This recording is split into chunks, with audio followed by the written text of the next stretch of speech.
حسن اتفاق کہیے کہ وہ اس معاملے میں کہ میں نے حضور علیہ السلام کی ارشاد کی تکمیل کر دی، خوشی میں نکلے ہوں گے تو وہ بہار نہیں دیکھ پائے اور نیچے سے گر گئے، اور گرنے کے بعد ٹانگ ٹوٹ گئی۔ ٹانگ ٹوٹنے کے بعد بھی لنگڑاتے ہوئے قلعے کے باہر آئے اور اپنا امامہ نکال کر کے اپنے پیر کو پٹی باندھی، اور باندھنے کے بعد ابھی بھی نہیں گئے۔ کہا پہلے اعلان ہونا چاہیے قلعے سے کہ وہ مر گیا ہے یا نہیں۔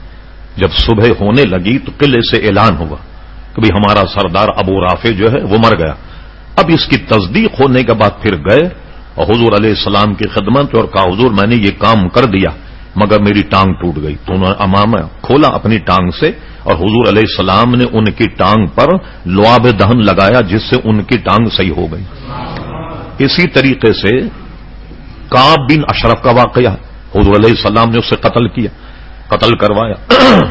مکہ مکرمہ جب فتح ہوا تو 2-3 ایسے لوگ تھے جن کے لیے حضور نے فرمایا تھا کہ یہ اگر خانے کعبے کے غلاف میں بھی لپٹ جائیں تو بھی ان کو مت چھوڑنا، انہیں قتل کرنا، کیونکہ اللہ تبارک و تعالی نے اس دن حرم شریف کو حضور علیہ السلام پر حلال کر دیا تھا کہ حالانکہ حرم میں قتل و غارت منع، لیکن اس دن اللہ تبارک و تعالی نے اس قتل اور یہ سارے معاملات کو اپنے نبی علیہ السلام پر حلال کر دیا تھا۔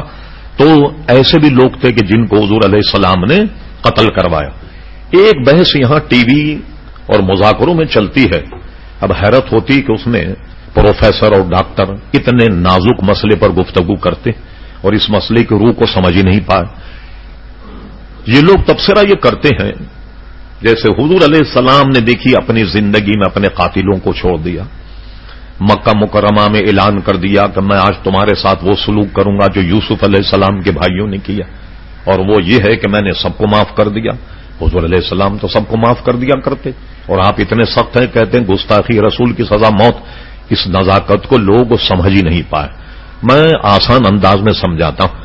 مجھے یہ بتائیے کہ کوئی آدمی آپ کے گھر 1 لاکھ روپیہ چوری کر کے لے جائے اور لے جانے کے بعد وہ پکڑا جائے، پکڑا جانے کے بعد میرے پاس آئے، مولانا کچھ حل نکالیے، میں چلو میں نے تمہیں معاف کر دیا، میں معاف کر دوں، روپیہ تو آپ کا گیا، میں کیسے معاف کر دوں گا؟ کبھی بھی ایسا ہوتا ہے؟ تعزیرات ہند دیکھ لیں اور تعزیرات پاکستان دیکھ لیں کہ قصور کوئی کرے اور معاف کوئی اور کر دے، یہ تو اس کا حق ہے کہ جس کا گناہ کیا ہے، اس نے اس کی چوری کی۔ اب اس نے حضور کی شان میں گستاخی کی اور قاضی معاف کرے یا بادشاہ معاف کرے یا صدر معاف کرے، وزیر اعظم صدر کا تو حق ہی نہیں، قاضی شرع کا بھی حق نہیں کہ وہ معاف کرے، اس لیے کہ یہ حضور کا حق ہے۔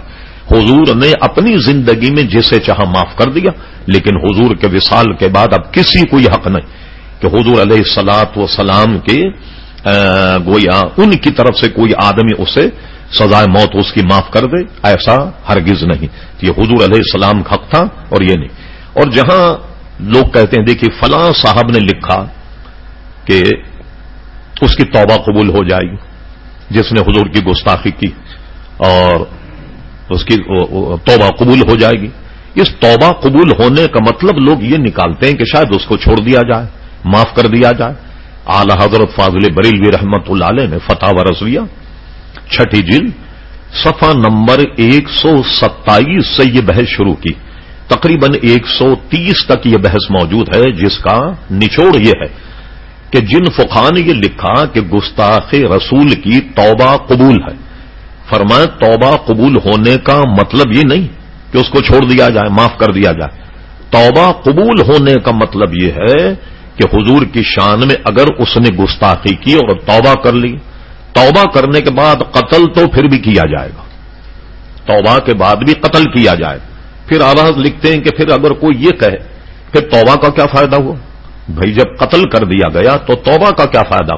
تو توبہ کا فائدہ یہ ہوا کہ قتل کرنے کے بعد یعنی جس نے توبہ کر لی اور اس کو قتل کیا گیا، اب قتل کرنے کے بعد چونکہ اس نے توبہ کی اور حضور کی طرف سے کوئی معاف نہیں کر سکتا تھا، قاضی نے قتل کا حکم دیا، توبہ کرنے کا فائدہ یہ ہوگا کہ اس کی تجہیز اور تکفین ہوگی، مسلمانوں کی طرح اسے غسل دیا جائے گا، مسلمانوں کی طرح نماز جنازہ ہوگی اور مسلمانوں کے قبرستان میں دفن ہوگا۔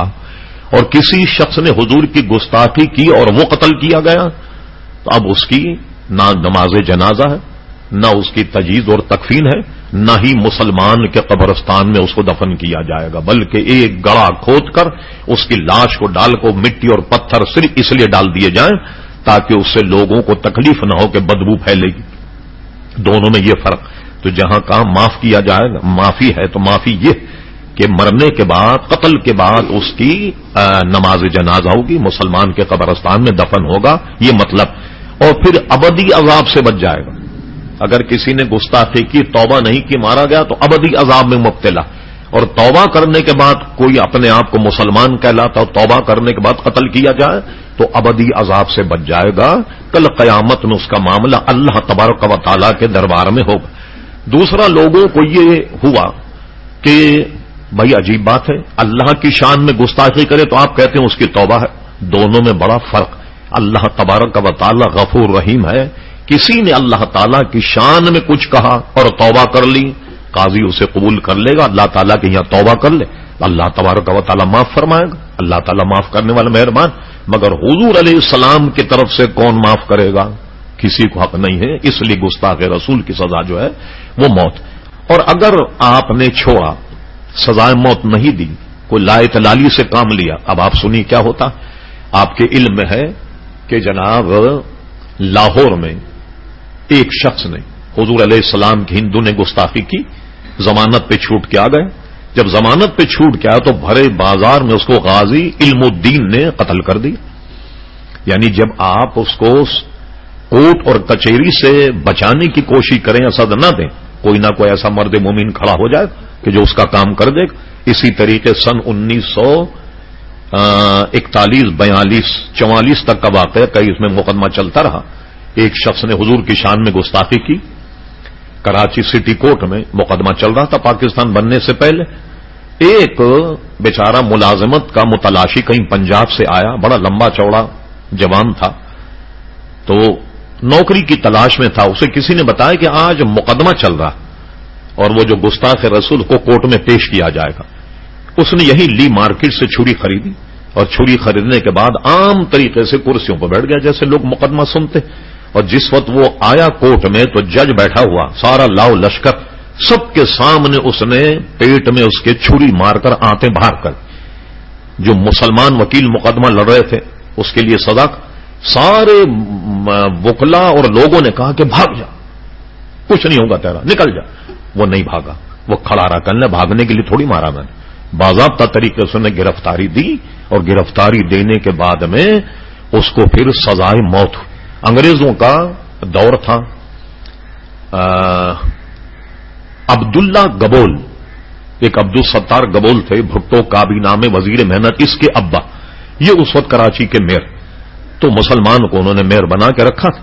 انہوں نے کیا کیا کہ مسلمانوں کے فتنے سے بچنے کے لیے کہ بھئی بہت بڑا یہ وہ کریں گے، اسے پھانسی دی اور اس کو لے جا کر کے میواشا قبرستان میں دفن کر دیا۔ اب جب مسلمانوں کو معلوم ہوا، انہوں نے اس کا جناب میت نکالی، اور نکالنے کے بعد اس کو غسل دیا، کفن پہنایا، اور اس کا جلوس نکلا جناب لی مارکیٹ سے ہوتا ہوا، یہ جانے والا تھا میواشا قبرستان۔ اور برطانوی حکمران جو تھے، جو یہاں کا کمشنر، اس نے گولی چلانے کا حکم دے دی۔ اب جناب جب انگریزوں نے گولی چلائی، صرف اس